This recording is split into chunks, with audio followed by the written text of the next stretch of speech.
Добро утро. Деновиве е 8 на една вест, барем кога е во прашање спортот, дека од 11 јануари до 16 во Скопје ќе се одвиваат квалификации за Европско првенство 2021 во одбојка.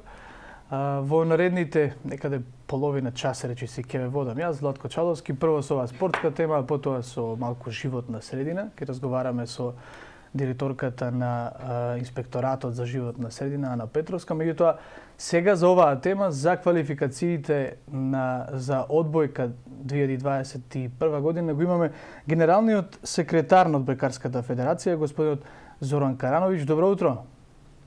Добро утро. На глас и на вашите гледачи. Ви благодарам. Господине Карановиќ, во Скопје доаѓаат Турција и Босна и Херцеговина, а Данска го откажа своето учество.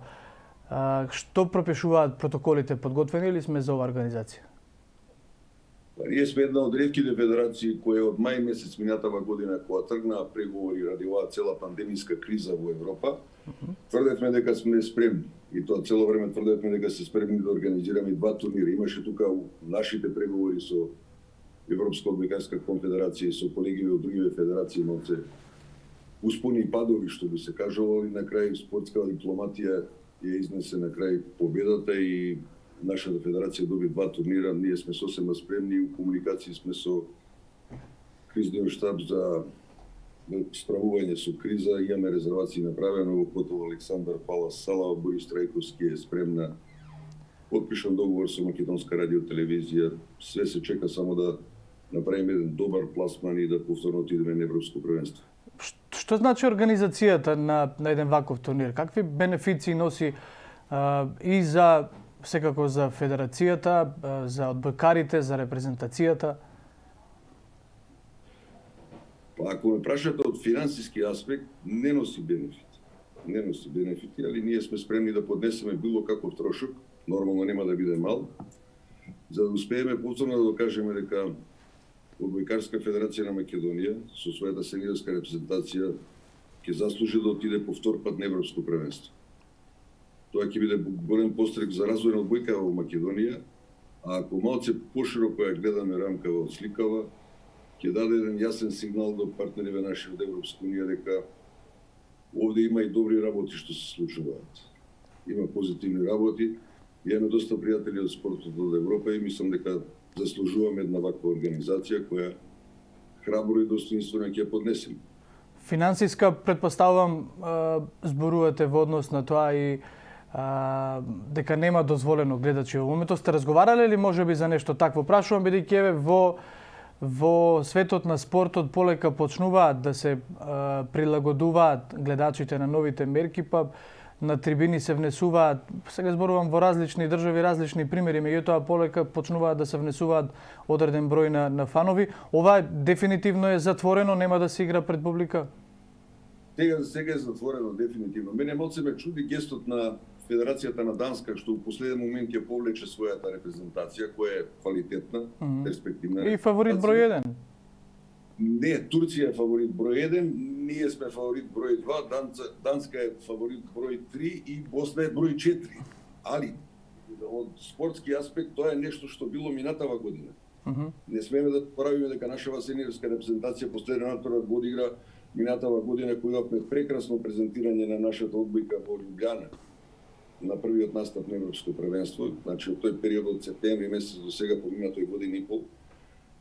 Ние сме постојан контакт со нашите репрезентативци, али едноставно никој не знае со каков квалитет ќе дојде у тие 6 дена.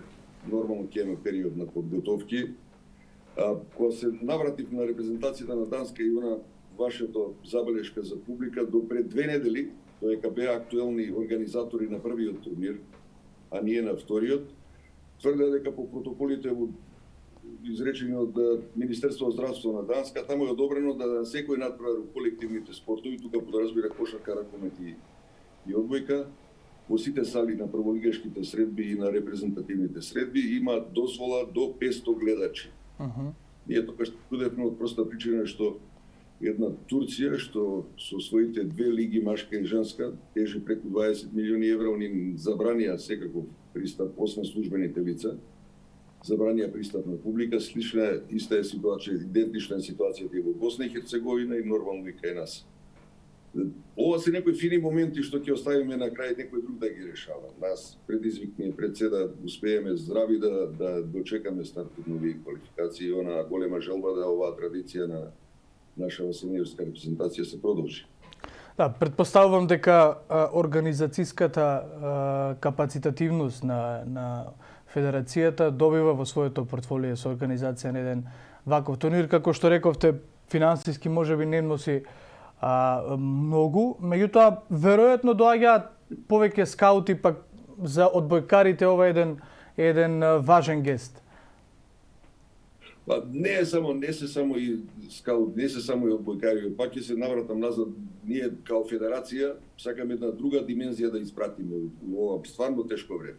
Стварно тешко време. Вие гледате со какви проблеми се соочуваат нашиви колеги од кошарка. Тука едино фудбал функционира безпрекорно.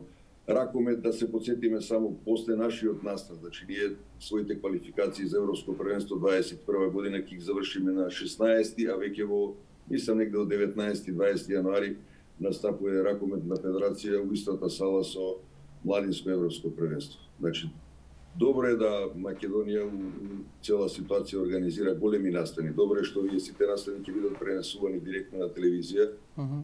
Добро е што ќе бидат пренесувани преку спорт клуби и арена. Значи цела европска одбојка ќе има прилика да види, јас се искрено надевам дека како треба да се организира во време на пандемија еден прекрасен турнир. Нормално тоа да разбери добар резултат на нашава репрезентација. Да, го спомнавте добриот резултат на последното европско првенство, им забележавме 2 победи, меѓутоа недоволни за влез во осми на финалето, меѓутоа е своевиден успех.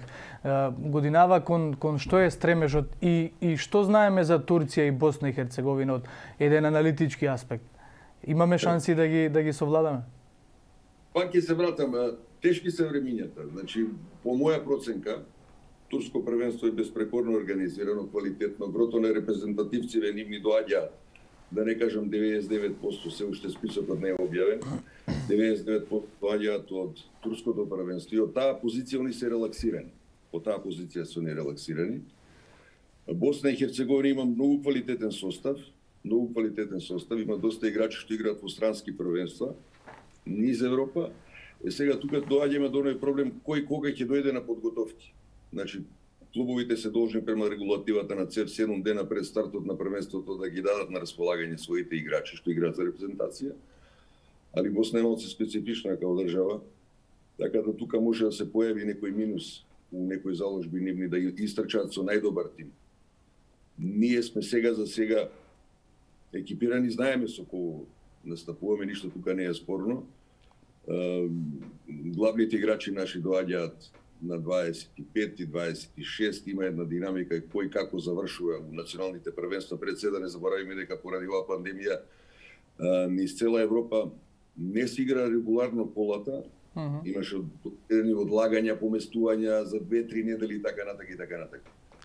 Оно што јас се во моментов до вчера што се вика, што со располагам, сите наши играчи ќе дојдат овде, ќе направиме еден тест пред да се затвориме сите у карантин, грубо кажано, и да се продолжи тоа работа. И она што е наша голема желба, ради помладиве селекции наши, е да успееме да се квалификуваме на Европско првенство.